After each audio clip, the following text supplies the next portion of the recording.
మరో అనలిస్ట్ ఢిల్లీ నుంచి ప్రసాద్ గారు మనకి అవైలబుల్ గా ఉన్నారు ఫోన్ లైన్ లో. గుడ్ ఆఫ్టర్నూన్ ప్రసాద్ గారు. ప్రసాద్ గారు, ప్రస్తుతం మార్కెట్ లో చూస్తుంటే మీకు ఏమనిపిస్తుంది? పెద్దగా ఇన్వెస్టర్స్ ఆసక్తి చూపిస్తున్నట్టుగా కనిపించట్లేదు, మార్కెట్ కూడా రేంజ్ బౌండ్ లో ట్రేడ్ అవుతుంది, పెద్ద ట్రిగర్స్ ఏమి కనిపించట్లేదు, మీరేమంటారు? ట్రేడబుల్ ఐడియాస్ ఏం కనిపిస్తున్నదండి, చాలా చాపీ మార్కెట్ ఉంది, రేంజ్ బౌండ్ మార్కెట్ ఉంది. మూవ్మెంట్స్ 1% కంటే ఎక్కువ మూవ్మెంట్ ఏ స్టాక్ లోనే రావట్లేదు. సెలెక్టివ్ స్టాక్స్ లో వస్తున్నాయి, లైక్ రిలయన్స్ ఇన్ఫ్రా లో కొంచెం మూవ్మెంట్ వచ్చింది, అదే కాకుండా ఎస్బీఐ లో కొంచెం మూవ్మెంట్ వచ్చింది, బీబీ ల్యాబ్ లో కొంచెం మూవ్మెంట్ వచ్చింది. కానీ ఏదో వచ్చిన మూవ్మెంట్స్ లో 1 to 2% కంటే ఎక్కువ మీద వెళ్ళలేదు. సో సైడ్ లైన్స్ లో వెయిట్ చేయడం బెటర్, బికాస్ ఇలాంటి చాపీ మార్కెట్ లో ట్రేడ్ చేసుకుంటే స్టాక్ లాసెస్ కట్ అవుతాయి. సో అవాయిడ్ చేయడం బెటర్ అనిపిస్తుంది. అలాగే ప్రసాద్ గారు, సెక్టర్ సైక్లింగ్ జరుగుతోంది ప్రస్తుతం, ఏ సెక్టర్ లో ఎక్కువగా లాభాలు ఉండే అవకాశం ఉందంటారు? నా ఫేవరెట్ సెక్టర్ అయితే ఫార్మా సెక్టర్ లో నేను లాస్ట్ 3-4 months బులిష్ గా ఉన్నాను. ఫార్మా సెక్టర్ లోనే సేఫ్టీ కనిపిస్తుంది, because in case market decline అయితే ఫార్మా సెక్టర్ లో ఒక డిఫెన్సివ్ యాటిట్యూడ్ గా బయింగ్ వస్తుంది. అది కాకుండా బోత్ ఫార్మా సెక్టర్ లో మిడ్ క్యాప్, స్మాల్ క్యాప్, ఇంకా ఫ్రంట్ లైన్ స్టాక్స్ లో అన్నిటిలో యాక్టివిటీ కనిపిస్తుంది. సో సేఫర్ సెక్టర్ ఫార్మా ఉంటుంది, దాని తర్వాత బ్యాంకింగ్ సెక్టర్ బాగానే అనిపిస్తుంది. Avoidable sectors basically real estate, ఇంకా క్యాపిటల్ గుడ్ సెక్టర్ ప్రస్తుతానికి అవాయిడబుల్ సెక్టర్స్ అనిపిస్తున్నాయి. అలాగే ప్రసాద్ గారు, మీరు ఎప్పుడు కూడా ఫ్రంట్ లైన్ స్టాక్స్ కంటే కూడా మిడ్ క్యాప్ లోనే ఎక్కువగా ఆపర్చునిటీ ఉంది అని అంటూ ఉంటారు, ప్రస్తుతం కూడా అలాంటి సిచ్యువేషన్ ఏముందంటారా? కానీ దాంట్లో టైం ఫ్రేమ్ ఎక్కువ పెట్టుకోవాలి. మిడ్ క్యాప్స్ లో ఏ ఆపర్చునిటీ ఇప్పుడు కనిపించిన షార్ట్ టర్మ్ కి ఎక్కువ ఆపర్చునిటీస్ లేవు. At least 3 months to 6 months minimum 1 year holding పెట్టుకోవాలి, మినిమం 3 months హోల్డింగ్ పెట్టుకోవాల్సి వస్తుంది. సో ఆ టైం ఫ్రేమ్ తో ఆపర్చునిటీస్ చాలా ఉన్నాయి, కానీ ఎక్స్ట్రీమ్ 2 days to 10 days లోపల ఆ టైం ఫ్రేమ్ లో మిడ్ క్యాప్స్ లో ఆపర్చునిటీస్ లేవు. లాంగర్ టర్మ్ అవుట్లుక్ లో మిడ్ క్యాప్స్ లో డెఫినెట్లీ చాలా ఆపర్చునిటీస్ ఉన్నాయి. నా ఉద్దేశం మిడ్ క్యాప్స్ ఓవరాల్ మార్కెట్ ని అవుట్ పర్ఫార్మ్ చేస్తాయి. దాంట్లో కూడా pharma sector mid cap stocks కొనుక్కుంటే like strike lab, Unichem lab, Shasun chemical, ఇలాంటి మిడ్ క్యాప్ స్టాక్స్ లో ఇన్వెస్ట్ చేస్తే మంచి రిటర్న్స్ వస్తాయి. Okay, thank you very much Prasad గారు.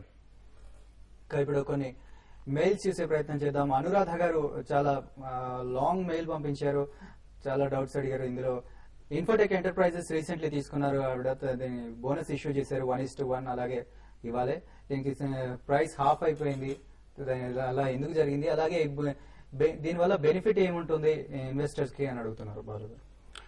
1:1 బోనస్ డిక్లేర్ చేశారు కాబట్టి ఎక్స్ బోనస్ డేట్ రాగానే అందులో ప్రైస్ హాఫ్ జరగడం అనేది సహజం అండి.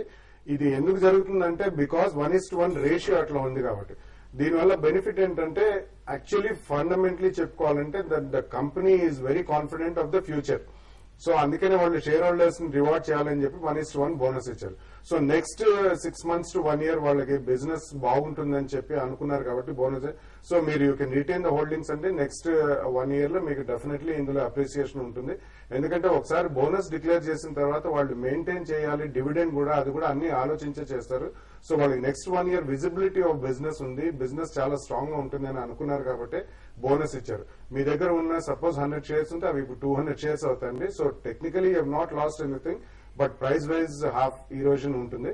బట్ గోయింగ్ ఫార్వర్డ్ తప్పకుండా మీకు ప్రాఫిటబుల్ పాత్ లో ఉంటారు. Definitely retain your holdings.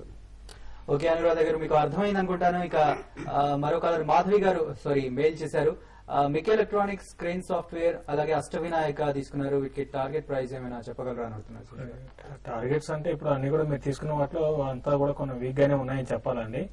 ఎంఐసీలో అయితే ర్యాలీలో ఎగ్జిట్ కమ్మని చెప్తాను. గత కొన్ని రోజులుగా ఈ స్టాక్ అయితే ఈ 45 ఆ రేంజ్ దాటలేదు. ఏదైనా 45-46 వస్తే ఈసారి ఎగ్జిట్ కమ్మని చెప్తాను. 45 దాటితేనే ఈ స్టాక్ లో ఫర్దర్ గా పెరిగే అవకాశం ఉంది. తర్వాత ఇంకో స్టాక్ అండి అష్టవినాయక. ఇదైతే బాగా 10 రూపీస్ పడ్డము, 10 రూపీస్ పెరగడం తప్ప ఇది కంప్లీట్ గా ఆపరేటెడ్ స్టాక్ అండి. దీనికి టార్గెట్స్ అనేది ఉండవు. కాబట్టి ఏంటంటే మీరు పెరుగుతున్నప్పుడు ఇంకో ఎగ్జిట్ కమ్మని చెప్తాను. మీరు వీటికన్నా ఏంటంటే ఫండమెంటల్ గా స్ట్రాంగ్ ఉన్న కంపెనీ సెలెక్ట్ చేసుకోమని చెప్తాను. ఇది కూడా ర్యాలీస్ లో ఎగ్జిట్ కానీ. క్లోజింగ్ ఎలా ఉంటుందంటారు?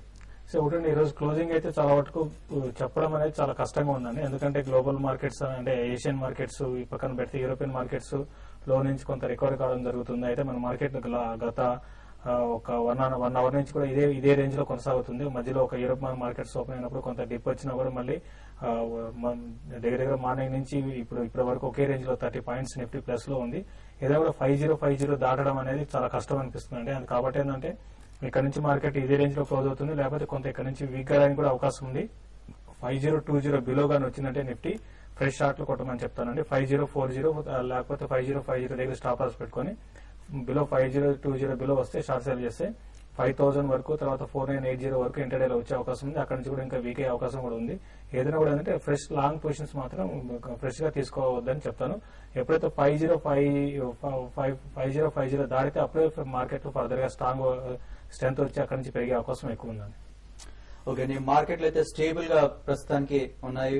సెన్సెక్స్ ఆల్మోస్ట్ 110 పాయింట్స్, నిఫ్టీ 30-32 పాయింట్ల లాభంతో ట్రేడ్ అవుతున్నాయి. ఇక ఇవి వాళ్ళ బిజినెస్ లంచ్ విశేషాలు.